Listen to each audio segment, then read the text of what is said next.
mission here at the center is to engage the community through arts and ideas, and the programming that we do with our education outreach programs pretty much does exactly that. Our traditional way of connecting with schools in the community is having kids come visit for a school tour here at the museum, the art gallery. And if they're not able to come visit us here, we also offer the opportunity to bring the gallery to the classroom at their school.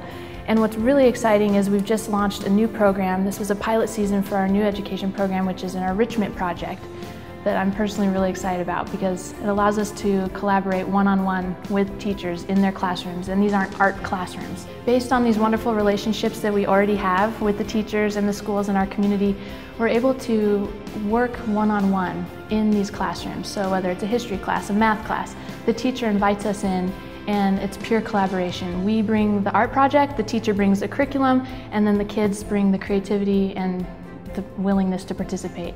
What's really appealing about this enrichment program is that we aren't looking to jump into art classrooms that are already going on in the schools. We are hoping to connect with students and teachers in subject areas outside of art by bringing in that hands-on art element. So when we went into the math class, we created a site-specific artwork based on the data that the kids had collected. When we went into the English class, we brought in a tunnel book project to illustrate the book that the students were reading. And when we went into the life science class, we brought in paper mache and created sculptures of mollusks that they would have been studying anyway. So it's a real meeting of the minds as far as the subject teacher and the fine arts element. What's really exciting to see, especially now that we've completed these 3 projects and looking back and reflecting on the experience, is there was a lot of wonderful things that came out of it that we couldn't have anticipated in the planning stages. It was really amazing to see the teachers be involved and very excited and enthusiastic about having us in their room and being welcome to having us in their room. And it was co-teaching happening on the spot. Teachers also verbalized to us that they saw their students in a new way, they saw their own curriculum in a new way, and personally I think they see the relationship with what the center offers the community in a new way. They're using us more as a resource, more so than they could have just as bringing their kids to the gallery.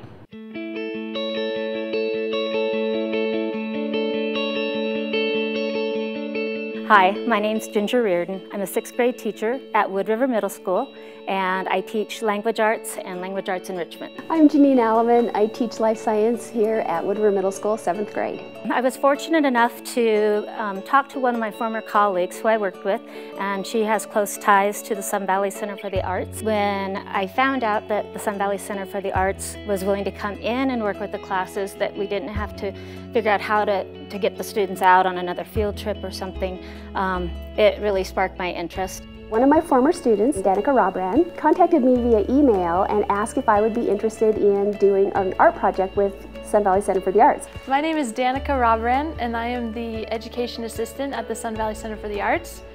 This is Caitlin back here.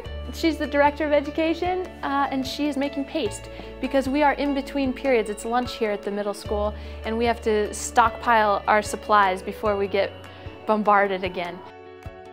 Danica and Caitlin and I got together. I shared with them a book that I read with my enrichment students. It's called Colibri by Anne Cameron.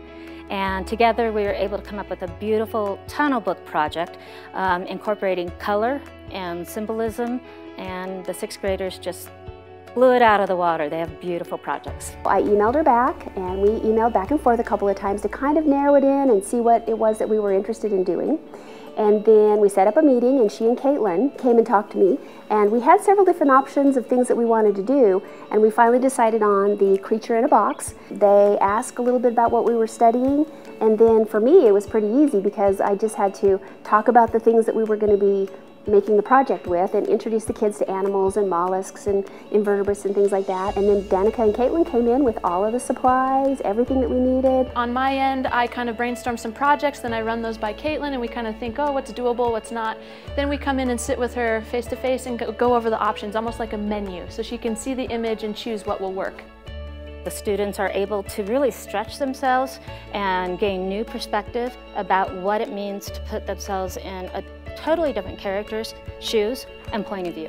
I'm always looking for things to reinforce what we're talking about in class, because we can talk about a lot of stuff in science, but unless the kids actually do it, then it kind of is in there, but it's back in the cobwebs sometimes. By doing an art project, it's doing the same thing as what a lab would do. It's cementing that information in their brain, talking about foot, radula, mantle, those kinds of things, eye spots. With this, it's an opportunity for them to think outside the box, use their hands, get their hands dirty. As you notice, some of them are just like, ew, it's gross. But it's an opportunity for them to do something different than the usual, which I think is important. When Caitlin and Danica first came into our classroom, my first thought was, wow, we're doing art in language arts. That's a little different. And they started explaining the project, and it started sounding really, really fun to me.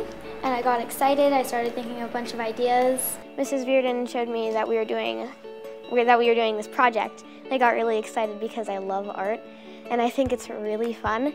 And I just thought it was going to be a really fun project since we were also doing it in language arts.